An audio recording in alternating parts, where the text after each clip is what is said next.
The Wednesday Week! Hello there, ladies and gentlemen, and a very warm welcome to the Wednesday Week, the Sheffield Wednesday podcast. I'm Lord Hillsborough, and with me on the line, first of all, back from his swanning, we have Mr. Fudge. Hello there, Mr. Fudge. Bonjour, mon petit chou-fleurs. That's hello, my little cauliflowers. I picked that up. I've been out in France. How's that working out for you?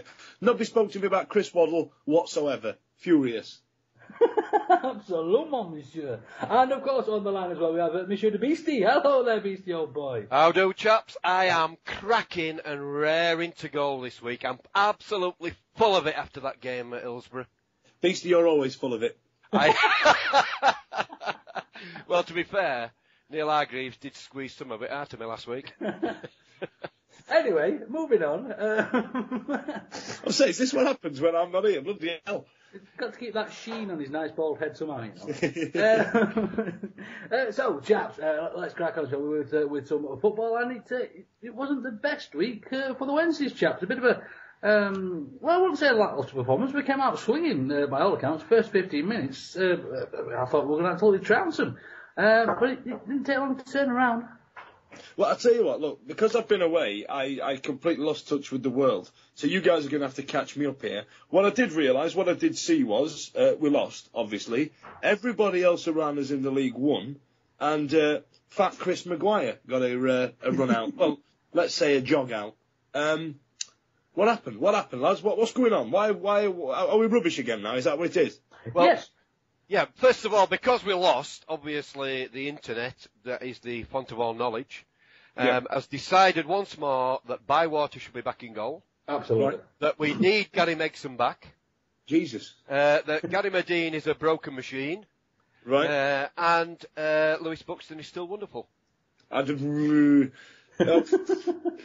me, Fudge, the internet, as you know, would not lie. The internet.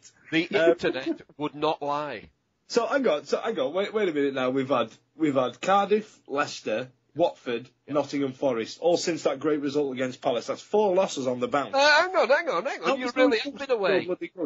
You would really have been away. We didn't lose against Leicester. Oh, sorry, yeah. We had a great result against Leicester. Right. Are the results over there in France, in French France, where you've been different? Yeah, they come out, they go, Leicester, c'était 1000 points. And thus forth.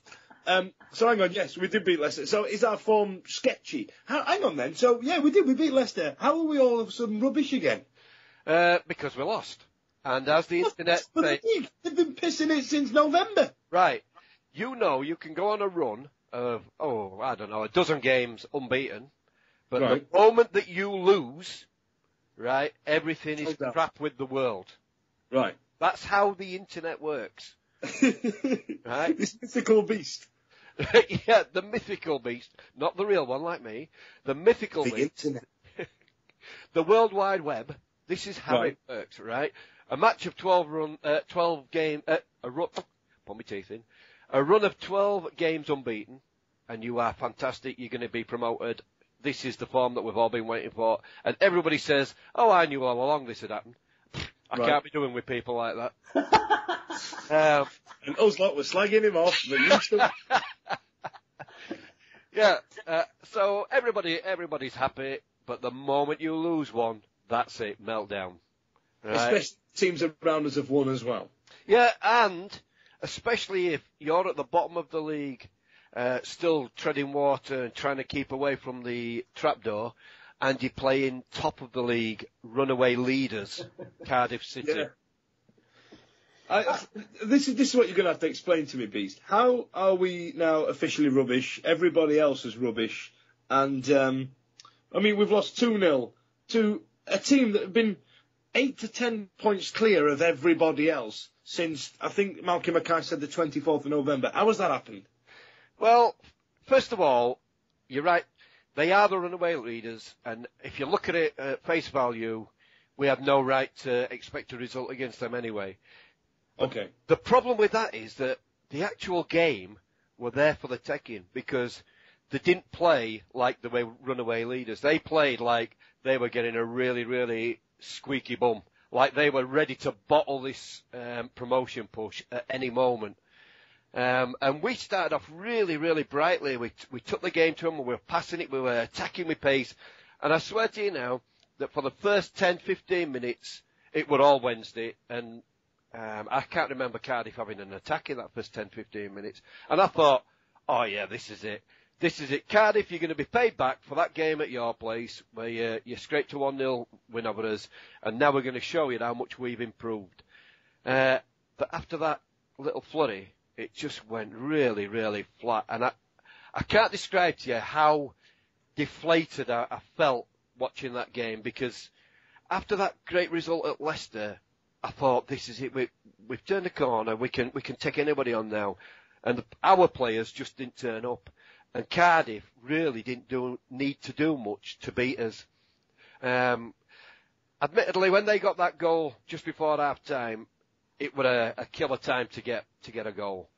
And it were really, really poor defending from us. I still, now, I can't understand how that ball found its way into back at net. I don't know if you've seen it on clips on Wednesday. Well, have you seen it, Lord H? I have, yes, absolutely, oh boy.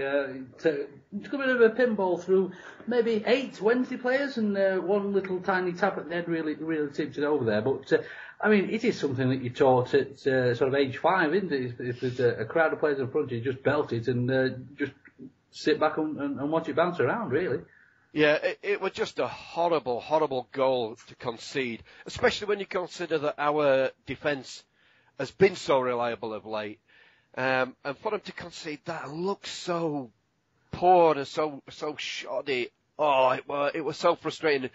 And from looking like we were going into half-time with a 0-0, a comfortable 0-0, we found ourselves trailing. And then when we came back out, things didn't really get any better. Well, that's going to change. It's going to change the whole half-time team talk for Cardiff as well. It is. Going in 1-0 up there. I mean, a couple of other points from the first half there, Beastie. The Lita penalty shout. I mean, he brought it down beautifully from a long ball from Mr. Buxton, of course. And he did bring it down very, very well turned. And do you think he was looking for a penalty there, ran into the player?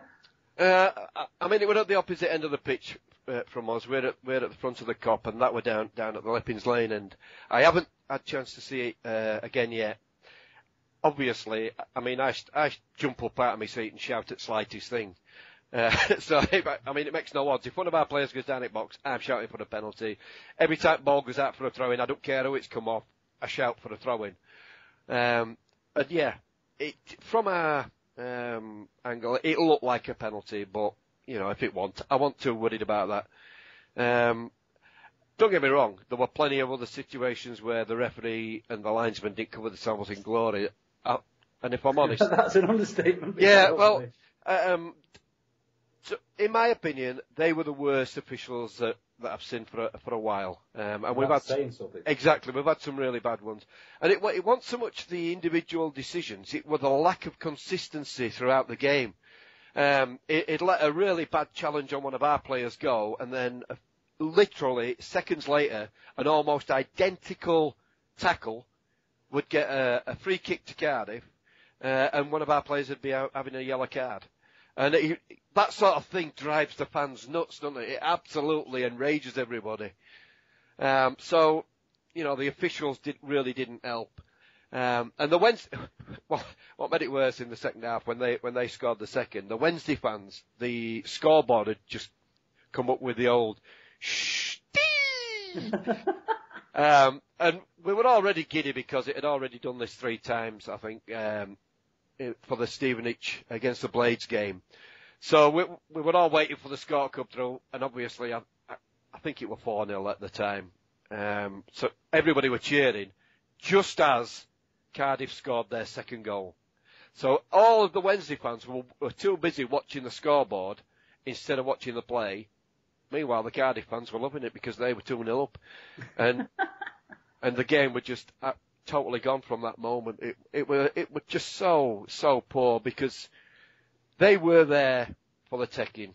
They might be top, but they didn't look a good side at all. But probably worse than the actual result, or even worse than the performance, was the injury to Michail Antonio. Absolutely. It looked a foul, but obviously the referee didn't give anything. And the centre half absolutely crushed him. And as soon as he went down, he was tapping out like a 90s wrestler. It was Brutus the Barber Beefcake all over again. You could see, just like those fantastic wrestlers, you could see that Antonio was in absolute agony. And it took ages for him to sort it out. They brought the stretch. I do like this.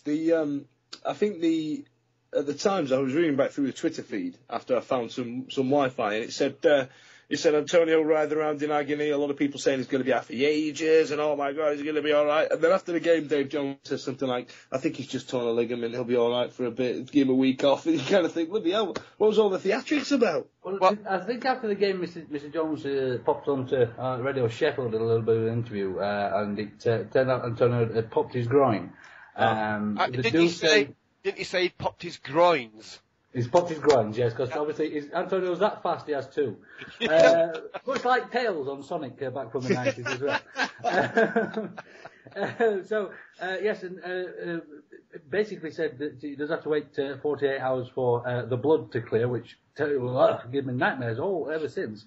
And he did actually sort of make comparisons between when Mr. Lyons had a similar injury at the beginning of the season. So, although we are waiting, there's a chance, chaps, that we might not see him again. Oops. Yeah, and it was disappointing. If you could picture 20-odd thousand Wednesdayites in that crowd, and they were all hanging on this incident because we know how important he is to our season. And when he was stretching off, you could see everybody go, "Oh no!" And it was almost like a season were over at that moment. That's how important and how much affection Wednesday fans have for Antonio. But on came your busy mate, Lord H. Listen, we're going to have to clear this up, right? So, am I right in thinking that we replaced an ex-Premier League footballer that we've paid close to £1 million for in League One, who is lightning fast and has the ability to turn our season in one flash of magic, or have a game like he did against Hull City, for what I like to describe as a fat Derby County reserve? Did this happen? It did actually, yeah. And I know I can't knock that description. It's fitting, right? But not like Mr. Maguire's shirt. Yeah, it does look sprayed on, to be fair.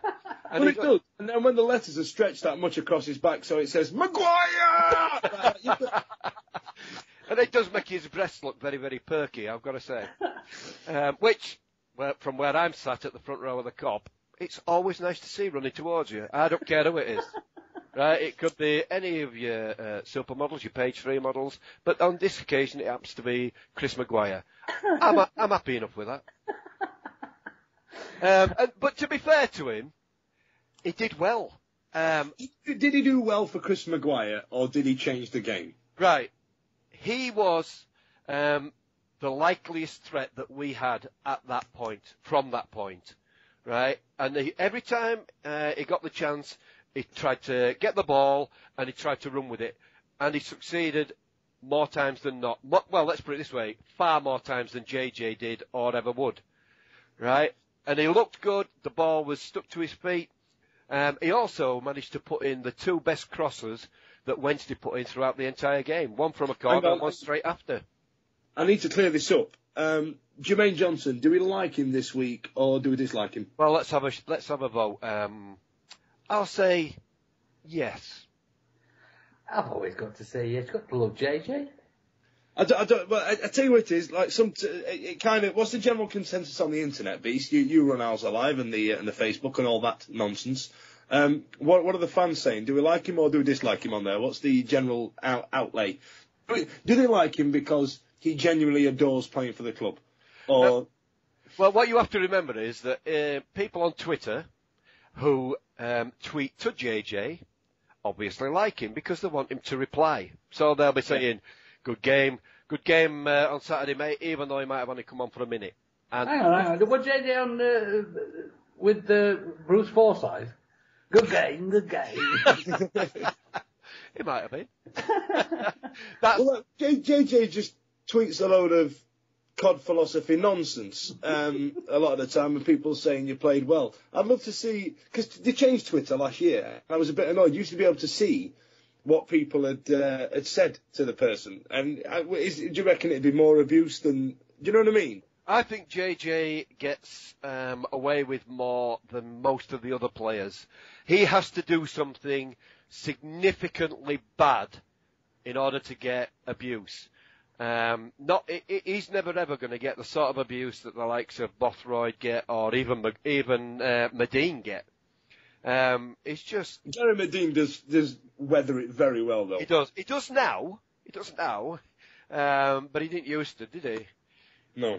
I mean, to me, if you're going to abuse Gary Medine, then you've got to be thinking about the Curtis Woodhouse sort of thing, aren't you? I mean, Gary Medine's the sort of bloke that's likely to turn up at your house, knocking on your door and saying, "You've got a problem with me." Yeah. Yeah, that's how he talks when he's like, I felt like he was in the room then, Beast, exactly, to be fair. Yeah, that's what he says. "You've got a problem with me." Yeah. And meanwhile, while you're talking to him on your doorstep, your car's in flames behind him. Allegedly. I'm not saying that he's done it, I'm just saying it might be a coincidence. Allegedly. It's a coincidence. Your car just happened to be on fire. Let's clear this up. Your car just happened to be. It was on fire before Gary Medine turned up. Like JJ seems to get a lot of decent press on. I mean, I love him. Don't get me wrong. He gets a lot of decent press with Sheffield Wednesday fans themselves because of his breezy outlook on life and his #OneLove. I think he's had better hashtags than anyone's that Beastie's set up over this season. Well, did I tell you about my conversation with him when I went behind the scenes the other week? No. Well, I passed him in the corridor and I said, "All right, Jage," and he went, "Yep." There you go. That's it. Like it. If it's the Wednesday week exclusive. That's it was like an in-depth interview, really, wasn't it? No, it was. In fact, it's longer than what we get on Football League show. So. It is. Yeah. So can we officially say that we have a Wednesday week exclusive that JJ is all right? Well, I think it might be. Man, one love. Yeah, it could be a decent thing for us to do every week. Which players are hot and which are not. Yeah. And which is just all right. And this That could be a new segment that we start and forget about after about 3 weeks. It's not like us to start things and then just totally dismiss. Is it, Judge Fudge? It is not. Like I said, let's be fair to Maguire. I thought he was decent when he came on, and the two balls that he put in, one ball that he put in, I still don't know how we didn't manage to force that up at line, because it was similar to that, to the goal that Cardiff scored, the first goal. It was popping about in box, and all it needed was somebody to welly it home, and for some reason we couldn't do that. And Cardiff defence were as rattled as chuff. They were lashing out at home, and eventually they managed to scramble it clear. But all joking aside, fair play to Maguire. He came on, and if he's ever going to get a chance in this side, He needs to lose a few pounds. to lose a few pounds or get a baggier shirt to make him feel like he's losing a few pounds. But he did all right. But the other players, Pugh had an off game, and in the short time that he's been with us, we've become reliant on him. What about Leroy? I mean, I tell you what, this was something concerning. I think it was Thursday or Friday. I saw one of the nights he went, "I've just lost a bet, so now I've got to eat pork bellies and chicken feet." And then the morning after, which it could have been the morning of the game or Friday or some day before the game, he said, "I'm feeling proper rough after eating all that crap last night." I'm thinking, bloody hell, what bet did he lose? What? That sounds like a good challenge to me. Pork bellies? What's wrong with pork bellies? Apparently he's not a fan. All right. Well, there you go. I'll tell you the worst for us. Oh, it felt like a shudder moment, because you thought, hang on, if he can have a bad game, then we really are in trouble. And that was Gardner. he made some really bad mistakes. It was schoolboy stuff. I mean, he ended up, Kirkland got the ball out to him, and all we were going to do was one of them gentle balls to get us back attacking on his way, play it out of defence. And he did that, and as soon as it got to him, he allowed himself to be put under pressure straight away by Cardiff. I think it was Bellamy that rattled him, and he ended up losing the ball, and instead of being able to win it back, it just pushed him over. And I thought, oh my word, what's happening here? And I think he got booked for that, and they got a free kick put in a really dangerous place. But he made mistake after mistake, and it's got to be the worst game he's had for us. And it was just, like I said, it was one of them moments where you thought, hang on, we're never going to win this game. If the Godfather is having a bad game, then we are in trouble. Well, I mean, it was a rather frustrating game altogether. I mean, some may call it tactics, some may just call it being Welsh, but the actual Cardiff City tactics themselves were fantastic, chaps. It did remind me slightly of Charlton last season, chaps. It came to frustrate us, but obviously you were there, Beastie. Did it seem dirty? I mean, clearly blocking Kirtland off on every run. The referee did nothing about that. And they were obviously winding up the actual players themselves, which became apparent by, like you said there, the Gardner push and bits and bobs like that. And now, is that sort of your Bellamy's, your experienced players, knowing what to do to press those buttons? And I mean, again, you look back at when Wednesday's kicked it out. Cardiff had a man down, Wednesday kicked it out. Polite thing to do, of course. For some strange reason, we then got the throw-in and passed it to them, and they played on. It was just so frustrating. Yeah, that was particularly annoying. And they did do that a lot. They went, as soon as we were on the attack, it seemed like they had a bloke on the floor from nothing. And I mean literally nothing. He'd go down holding his face, and they want a Wednesday player within 20 yards of him. It just went straight to deck, waiting for the referee to blow. If he didn't blow, then he got back up. As soon as they got possession, on his feet.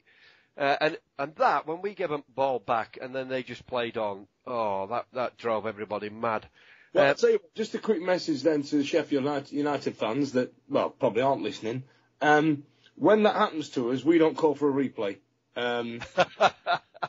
Those with long memories may remember that. Just an FYI, folks. We're the nice side of Sheffield, as I keep saying. Yeah, well, you're on about Bellamy there as being one of the main instigators of it, and you're right. He does know which buttons to press, and he was at Raider pretty much all the way through the game trying to get him rattled, and he did get him booked, but Raider got his arm back on him, and at one point there were forehead to forehead, which is quite difficult for them when you bear in mind that Bellamy is only 3 foot tall and Raider is 17 foot 12 inches. And he bent over and he actually leaned on his forehead, and it did look like a giant leaning on a kid. Leave that child alone. Yeah, but Bellamy got booked, and he threw his arms up in disgust. How could, like as if to say, how can you book me? I haven't done anything. I'm Rick Bellamy. Yeah. And he was full of it, Bellamy. Especially during the first half, we were trying to showboat up time, doing loads of step overs and shimmies and whatever. And he tried it on with Helan, and he were doing snake hips at him and step overs, and it was great because Helan just stepped forward, took the ball off him, zoinks, and off he went straight. He left him for dead. And he did that 2 or 3 times. He had the measure of Bellamy every single time, did Jeremy Helan. And it was great to see because he had no answer to him. But yeah, the whole falling to the ground there, alright, it's in sportsmanship to me, that it's just really poor play.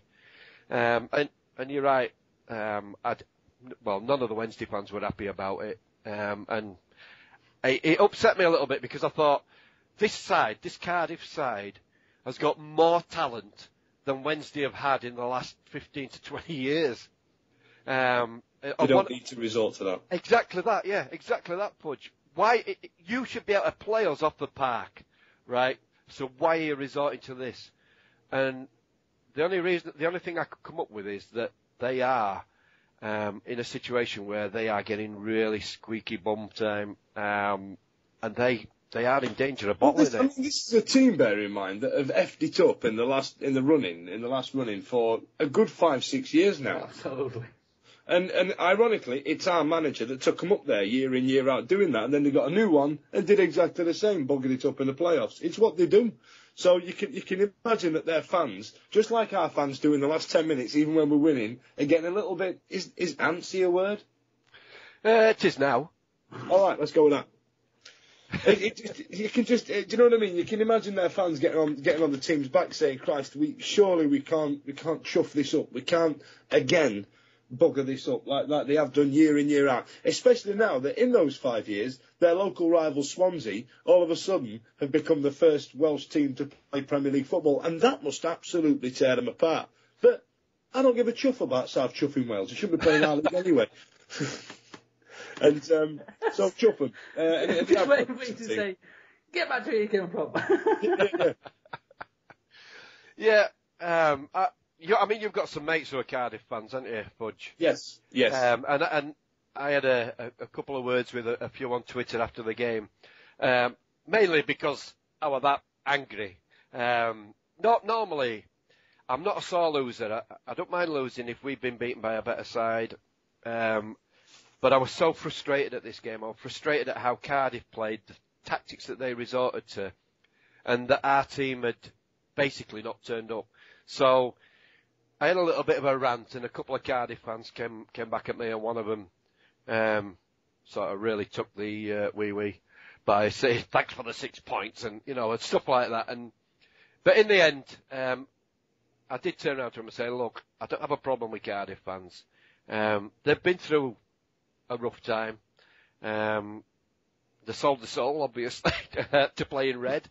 They sold the nickname. I forgot to mention that. I did mention that to him. That might also have upset him. They're not fans of that. They don't like.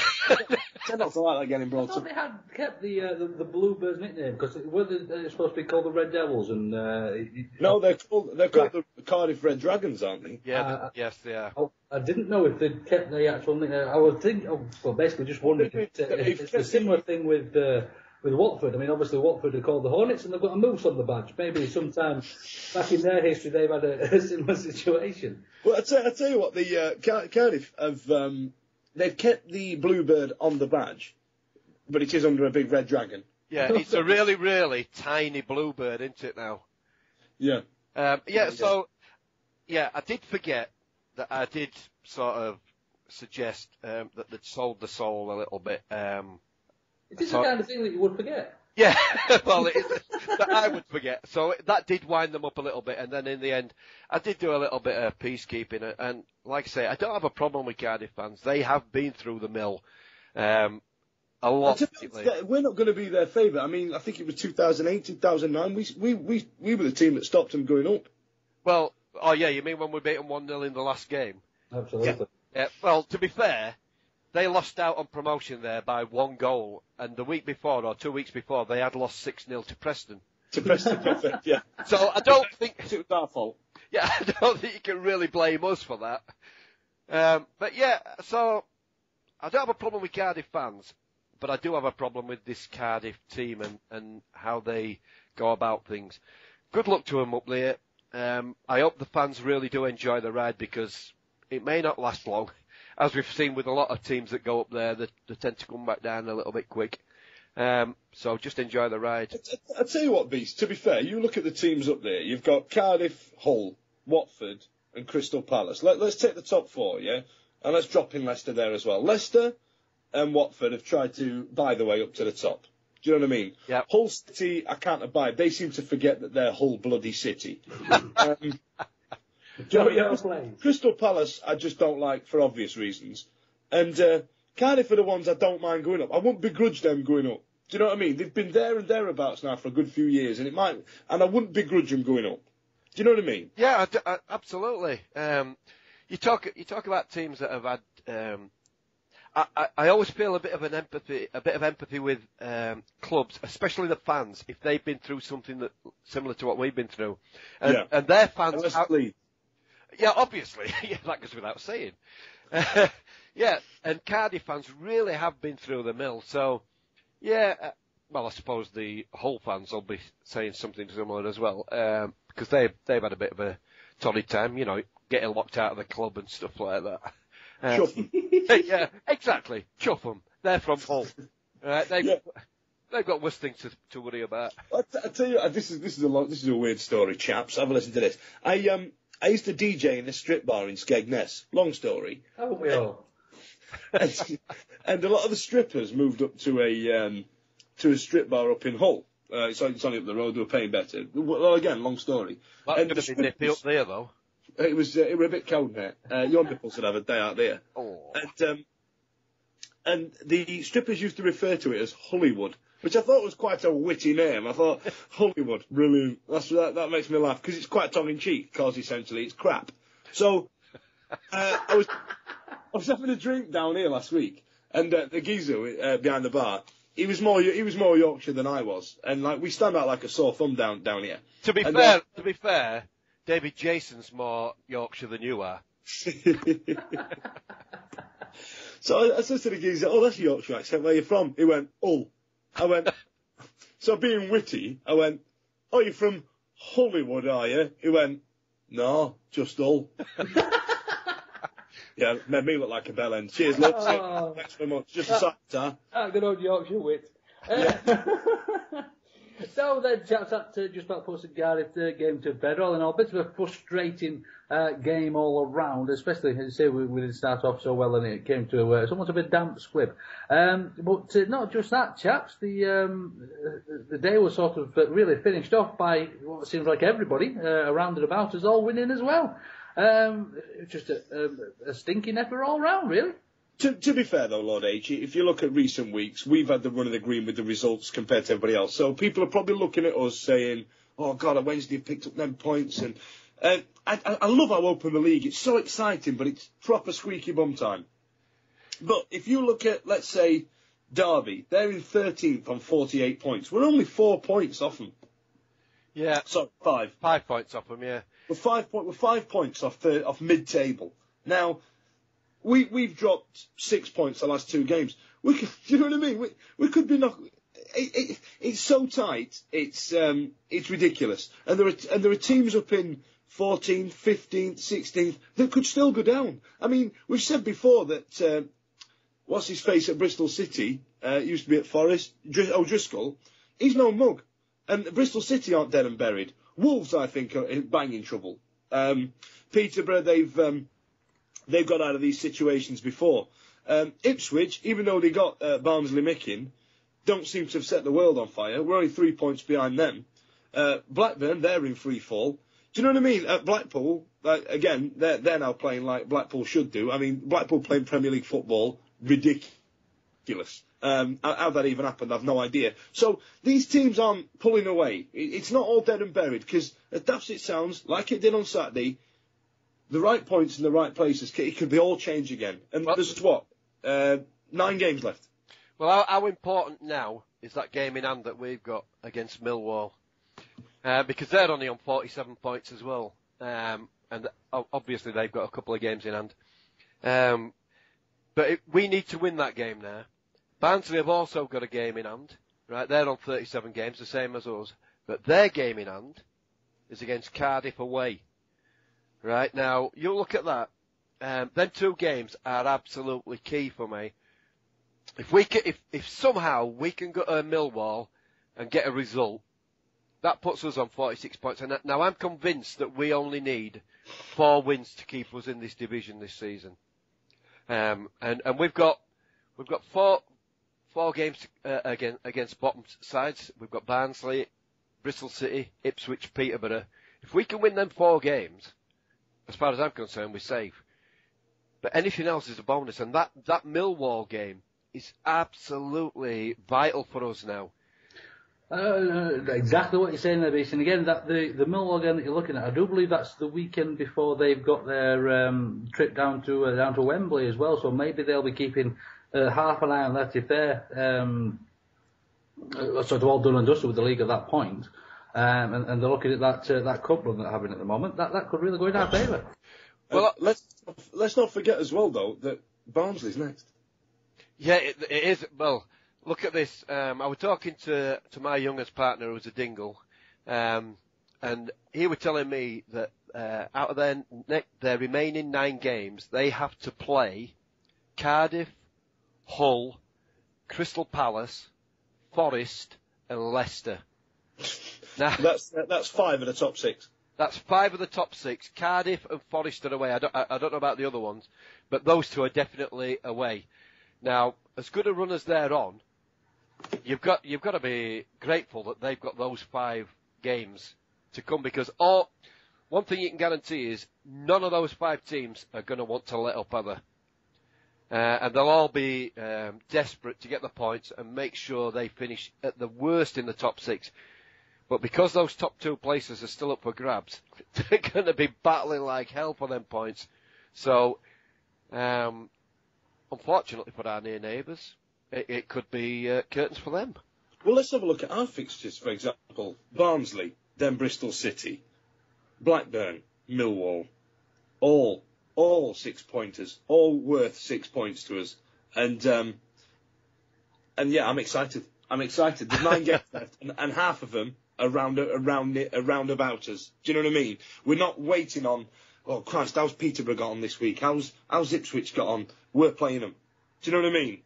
Yeah, we've got all those teams that are struggling at the bottom or are in free fall. And in fact, I think the best of the lot that we've got to play as far as league standing goes is Leeds. And with that being a local game, you never know which way that... Yeah, all books out the window. Exactly. And I mean, to me, the worst result of the weekend was them failing to beat Huddersfield. Yeah, they did that on purpose, Beastie. Well, I think they did. Local derby, bets are off. Oh yeah, I forgot we've got Middlesbrough, haven't we, on the last day of the season. But that's a shoe-in. We'll easily win that. Yeah, looking at those teams round about, you look at the next couple of games for Peterborough as well. They've got Cardiff, Middlesbrough, Huddersfield, and then Watford. So a lot of people are on that run that we've just had. I mean, our last 5 games have been very, very difficult games. To come out with 6 points from those 5 games, chaps, I mean, you've not played them that badly, have we? Well, no. To me, the dodgy games that we've got coming are the 2 local games, because, like we just said, Leeds, all bets are off. It's the same with Barnsley as well, isn't it? I really wouldn't like to call that game. But the others, Bristol City, Blackburn at home, come on. We've got to be able to beat Blackburn at home.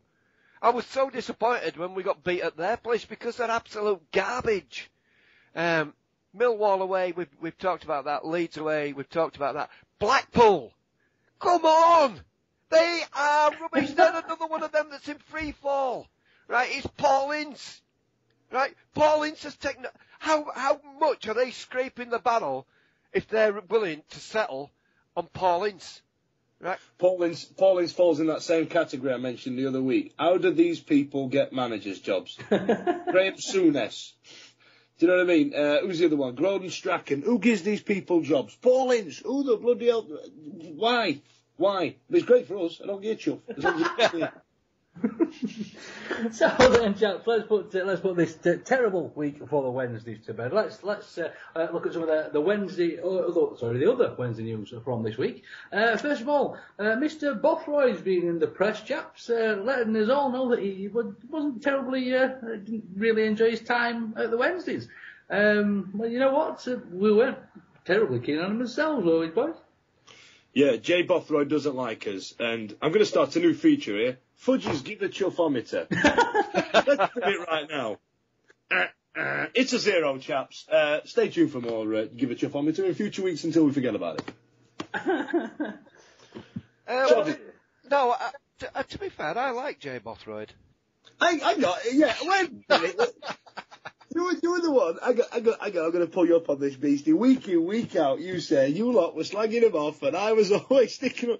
I'm sure you were the one that told us about the story when it was at the end of the year awards, and he was really ignorant all night and all that nonsense. Yeah. Oh, don't get me wrong. While he was at our club, I didn't like him, but now he's gone public and said that he really hated his time here. I think I like him a little bit more. I've warmed to him Mainly because anybody that could come out and make such a stupid statement when he's during all his time here, he was berated from pillar to post by every Wednesday fan that could get access to him on Twitter. He's learnt nothing, and I don't know. I just feel like a little kinship with him. Go bro. Is that because you get so much hassle on Twitter yourself, Beastie? Maybe. Me, Jay Bothroyd and Curtis Woodhouse. Piers Morgan. Curtis Woodhouse, we're three of a kind, and I'm telling you now, all you lot out there in Twitterland, right? If you carry on abusing us, we're going to send Curtis round. I'll get him a deal, come and burn your car down, allegedly. Go ahead, Beastie. Well, what I'm going to say, that thing with Curtis Woodhouse, what made me giggle was that he found out who it was and then went round to his house, but he didn't knock on his door. Now, he said it was enough that he just took a photograph of his house. To me, that's Curtis Woodhouse thinking, hang on, if I knock on his door, he might be a right big chuffer. I've lost enough fights already. If I lose this one, I've got nowhere to go. So taking a photo was his best option, really, and running away. Gee, I wouldn't say anything against the chap at all. I think he's an absolute superstar. No. Again, going back to the Bothroyd story there, chaps. I don't know if you had Mr. Jones come out in the press just ever so slightly after, and he said basically the only person that Bothroyd's got to blame is himself. The Wednesday fans weren't playing for him. He did also mention that Bothroyd had tried to contact Dave Jones the day before and was unable to get over him, and wondered if that's the reason that he spouted off in the press as well. But like Fudge said, not to worry. See you later. So on we crack then, chaps. Other Wednesday news. You chaps got anything out there? No. I've got a bit. Now I don't normally we leave these things to the end of the show, but today I ran a half marathon this morning. Oh, congratulations! I ran 13 miles, did it in 2.5 hours. I was raising money for leukemia. My granddad's recently been diagnosed with it, and he was the person who took me to my first Wednesday game, and he was the one that got me the season tickets, and he genuinely got a lot to do with my Sheffield Wednesday love, and I just want to say thanks to all those people that sponsored me. Oh, that's outstanding, that is, Fudge. Really, first of all, well done, because doing something like that, especially in your shape, it's no small achievement. If I'd run 30 miles, I wouldn't be sat here now. But Tell you what, lads, somebody said to me, what training have you done? I said, well, I've switched from Marlborough Gold to Marlborough Silver. Yeah, so really well done. But more than that, well done to your granddad for getting you into Wednesday, because we all know there's plenty of bad alternatives out there. Like moving down south. Yeah, like moving down south. Or going to France on your holidays. Whatever happened to Skeggy? I bet your granddad never took you to France. He took me to Skeggy in a caravan. Exactly, there you go. Hence my red coating days. I've wanted to be a red coat since I was like 10 years old, since I first went with that granddad to Butlins. And I kind of reached my career's ambitions at 19, and I thought, what the bloody hell do I do now? Which is where I've ended up. So then, chap, let's crack on. Obviously, we've got a bit of an international break coming up, so we've got a bit of a week in lieu, shall we say. But shall we look ahead to this Barnsley match? Of course, it looks like it's going to be a rather important one for us. We need to put these dingles in the place, don't we, boys? And just these are certainly 3 points we do need to take, not just for us, but from them. Yeah, it's strange, really, because when we played them at their place, it was a crucial game back then, wasn't it? It turned the season around. And now they've started playing good football. I think I was talking about it with the young'un and Adam Bloke, and we were talking about the form of, at this time of the season. And we were saying that if the league table had started at Christmas, us, Barnsley, Peterborough and Bristol City would all be at the top, because all those teams have been playing that well. Absolutely. And us and Barnsley would probably be at the top of it all. And since they've got rid of Keith Hill, they've been a totally different side, haven't they? And we've got to be worried about that. Keith Hill only won 8 games, I think he said, in the whole of 2012. I think they've won that many under Flitcroft. Yeah. I think you're right. He's done a remarkable job, and even though it made me want to throw up when I heard that Wednesday fan come on praise or grumble after the match on Saturday and listening to him saying, "Oh, do you know, it's great to hear a manager full of enthusiasm instead of listening to Dave Jones whinge." Well, if you don't want to listen to Dave Jones whinge and you want to listen to Barnsley manager, go and support Barnsley, right?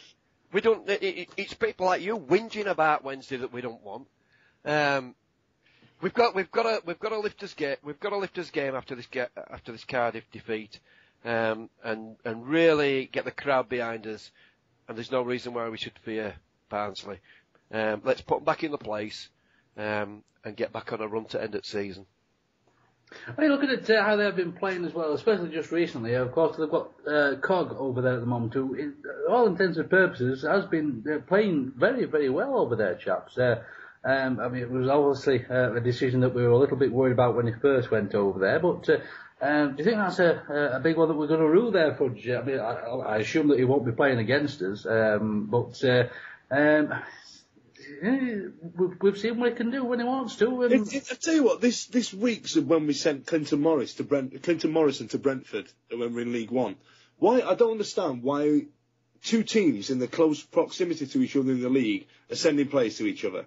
It's mental to me. I can't understand it. Why are we giving somebody who at some point was our only player scoring bloody goals for us, and we've sent him out to Barnsley, who have been right up our arse the entire season? It's beggars belief. It really is for me. And with Conor Wickham going back to Sunderland, let's get him back, for God's sake. What's the matter with you? Well, they love him, don't they, the Dingles? They absolutely love him. The youngun's bloke, he can't, like the rest of the Barnsley fans, they can't believe that we've allowed him to go to them. And he has been key in pretty much every game that he's played for them. I think he's had quite a few assists, hasn't he, onto Jason Scotland. So it's strange that he could end up keeping them up and putting us down without playing for us. And that would hurt, wouldn't it? That would really hurt. Absolutely. I mean, as I said earlier, we all know what Cog can do. Do you think it may be a point that he's trying to prove? I mean, obviously we know Cog. We've seen what he thinks about us before. But do you think this might be a little bit of a 2 fingers up to Dave Jones? I don't think it's going to be so much that. I don't think footballers really think too much like that. But it was strange to hear Flitcroft say all the things about him that Wednesday fans like about him.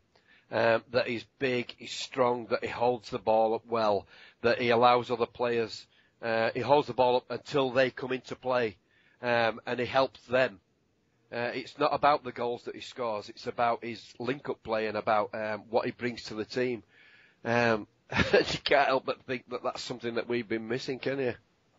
Absolutely. So let's have a little guess at this score then, chaps. Fudge, we'll start with you since you've not been here for the last few weeks. Let's have a prediction for you from this Barnsley game. 2-0 Wednesday. Oh, fantastic! And your special announcer's voice as well. Since that voice, I thought I'd rock it out. I'm very special. Beastie, what are we thinking over there, old boy? I'm going to go for 1-0 and really, really edgy. Really edgy, or just really edgy? Well, I think we'll score in the first minute. It'll be dreadful for 89 minutes plus 20 minutes of injury time. I'm going to go for a 2-1. I'm going to go for Barnsley to score first, because it's about time we saw this fighting spirit back, chaps. And I think Barnsley's just about the team that we can do it. I do hope so, anyway, because it just seems to be one of those key games of the season for me, boys. Key games. So then, chaps, I think that just about wraps it up for this week. Have any of you chaps any other news that you'd like to bring? No, I can't think of it. Your legs hurt? Yeah. Oh, well, there you go. Well, you've got to do his stupid things like running about. We do need to make a small apology, chaps. Again, we have completely and utterly blown out our bandwidth. It does seem that we have been rather popular again this week. This is something we are working on. We would like to apologise, and at the same time, if you were all paying for it, you bunch of leeches, then we wouldn't have this problem. However, we do our very best to keep this absolutely free of charge for all the Wednesday fans out there. So, of course, it will always be available on YouTube over there, but we are doing our very best to sort this bandwidth problem out. So we can make sure that it remains on iTunes absolutely free of charge every week for all our fantastic listeners out there. And of course, the only reason that this is happening is because you chaps are listening. So we would like to thank you very, very much for that as well. Of course, you can get hold of us at all the normal places. Beastie, if you want to find all of your fruit bag dropping antics over there on Twitter, where do we need to be? You can get in touch with me over at owlsalive.com or on Twitter at Beastie_. Fantastic. Fudgy, old boy, where can people find out about how your legs are getting on and when the next time you're running these ridiculous marathons are? Get in touch with me at Twitter, at Fudge and Dave. Everybody's got a mate called Dave, so Fudge and Dave. Is it still too late for people to, if you a shekel or two your way for the sponsorship there, old boy? I think, no, you can send me some money if you like. I'm all up for that. But yeah, I've still got a few weeks to get some sponsorship together. So if you want to send me some sponsor money, I'll send me a tweet and I'll tell you where to go. Fantastic. I'll tell you where to go, but I'll tell you where to take it. But I'd like to take some money. Let's do it. Yeah, get out there. Of course, ladies and gentlemen, get over me over there on Twitter at Lord H, that's L0RD_H over there on Twitter. Of course, you can follow the show over there as well. And don't forget, you can always listen to the podcast over there at the website as well at www.thewednesdayweek.com. So then, chaps, can we have a big hoorah? It's going to have to be a long one because it's quite a long time till the next game before the chaps against Barnsley. Hoorah!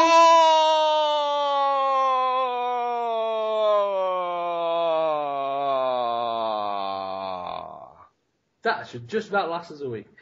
It's a very good afternoon for me, ladies and gentlemen, and we shall see you very soon.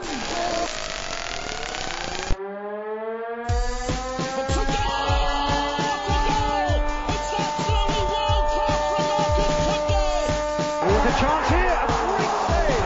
Turner from the clear. Might come. A terrific goal by Sheridan. Brexman against Jones. Get in.